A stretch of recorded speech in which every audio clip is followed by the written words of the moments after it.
because I have a whole bunch of 44 mag ammunition that's going to be taken down by yours truly, I've got a bunch of primed casings, and then the projectiles. These are a 44 cal 240 grain soft flat point. I guess I'm going to sell them as pulled bullets. I have here, as I'm looking around the shop, because I've got all this primed brass. Now, I did double check them, by the way, in an ammo checker, and they're dropping in just fine. So I don't have to run them through a size die. They're going to be fine. However, I did need to open up the mouth in order to get the new projectile I want to load to be seated properly in there. And I'm going to come back to the projectile in just a moment. But I needed to flare the mouth of the casing, and I grabbed off of the shelf an older set from RCBS dies. Now, the expander in this die is one of those really aggressive expanders where you go down the mandrel and then it hits an inclined plane and it goes boom real fast. Now, personally, I don't like to work the brass, particularly the mouth of a casing, in order to seat a bullet more than is really absolutely necessary. And I was fiddling with this thing, trying to get that sweet spot. Because remember, unless your casings are exactly spot on, every single one, and I'm not about to trim all of these casings, they're close enough. But the thing is, if you have a taller case, when you have a very aggressive expander like that, you go from here to there real fast. So I decided I needed to go with something that was less aggressive or is going to just more kind of open it up and not have an aggressive taper like that, like a Lee powder through expander. I've got a used 4440 4-die set from Lee over there on the shelf. So I pulled the powder through expander out of there, and I got that set up, and I grabbed one of the projectiles I want to load, and I set that on top. And that works beautifully. It's opened up just enough to where I can set the projectile on there, take my fingers away, and it's going to stay put without doing a lot of overworking. So I'm pretty happy about that. So I've got these. They're going to be fine now as far as the sizing. It's already a prime case. I flared the mouth a little bit. I'm going to be loading this with IMR, which used to be DuPont, SR 7625, because I have a brand new can of DuPont SR 7625 that somebody purchased for, that just break your heart right there. Can you read that? $3.95. Now, if you recall, if you get the Hodgdon annual manual, several years ago they had right there on the cover, there was a fella who I believe he was in Montana who had been loading out of a 12-pound keg that he bought. I don't remember. It might have been the 50s or the 60s, but he's still loading out of this keg, and the powder's fine.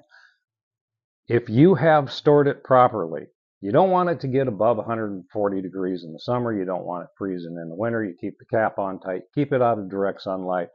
But you open up a can, and there should not be any rust or dust coming up out of it. You go to shake some out, and it flows just fine. It retains that dark gray blackish type color. You give it a smell. It smells like gunpowder. When it starts to deteriorate, gunpowder develops a very off odor, and I've heard it characterized differently by different people. That's a very subjective thing. Some will use the word acrid, some will whatever. It smells bad. It's like a steak. You don't have to look at it. When meat's going bad, you don't have to see it. It smells bad. Then you got fertilizer or fire starter or whatever the case is. But that stuff is fine. So because the projectile I'm going to load now that I got out of an estate from this snifty little box that some fellow wrote on there, what it is, 2544, 210 grain hollow points, 1/4 inch.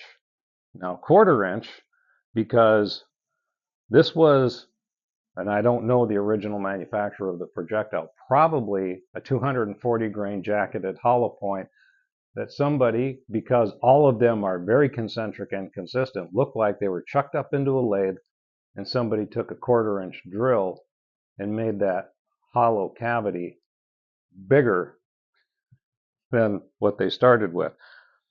You know, that's been a thing forever. let's have some other projectile going down the barrel and experiment with different things other than what you get when you just open up a box of bullets to load it. People have been playing with that since the 1800s. It's still a fun thing to do. Now, if you want to do some experimenting, because this is a lead bullet and you have a jacket on there, the jacket kind of helps control, well, not kind of, it controls the expansion. So when you shoot a hollow point and it hits the tissue, the material, whatever it's going to hit, material goes into the cavity, and then that opens the, basically pedals back the jacket. Now, the thinner this is, the more rapidly it's going to expand. Of course, it's going to start slowing down faster. It's going to dump its energy quicker, that type of thing. Now, you can, as I'm looking at these, they're all kind of spot on. So I think the fella chucked these up into a lathe and he was using a drill because he got them all right there. But let's say you did that, and even if you messed up a little bit, you can mess up the top Mayplat, the hollow cavity end of it, and it's not going to be anything terrible for you. You get maybe, at worst, your groups will open up horizontally. Horizontal dispersion has to do with concentricity. If the bullets are doing this down the barrel, you're going to be all over the place. It's going to look like somebody brought a shotgun with buckshot to the range, your target. But the steering end, by the way, is the base, back down here. So you can mess this up a little bit and you're going to be okay. Don't mess up this. So if you're going to play with projectiles and modify them like that, leave the steering end, the base, alone, and you'll be just fine. So I have set up here, after reviewing a bunch of data, these were originally, I'm guessing, 240 grain bullets. Now they're weighing in at 206 grains. And using the DuPont IMR SR7625 in 44 mag, I'm doing a little bit of a reduced load. So I'm using 10.6 grains, and that's going to give me roughly 1100 out of the muzzle at 70 degrees at sea level, which is, the sound of speed.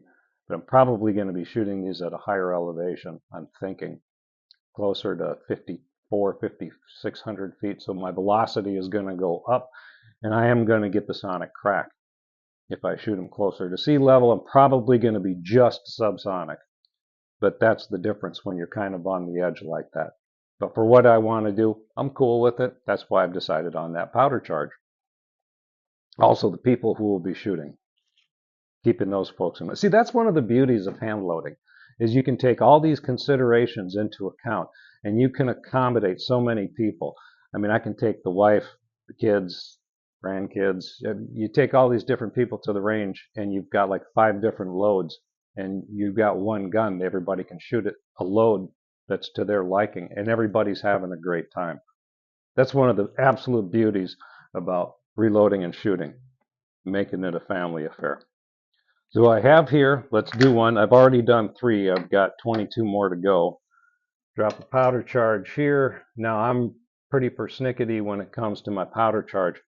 Over all of these years and all the people I've talked to, people who want to get into hand loading and people who have questions in the comments and all of that, number one, hands down, I don't want to blow myself up.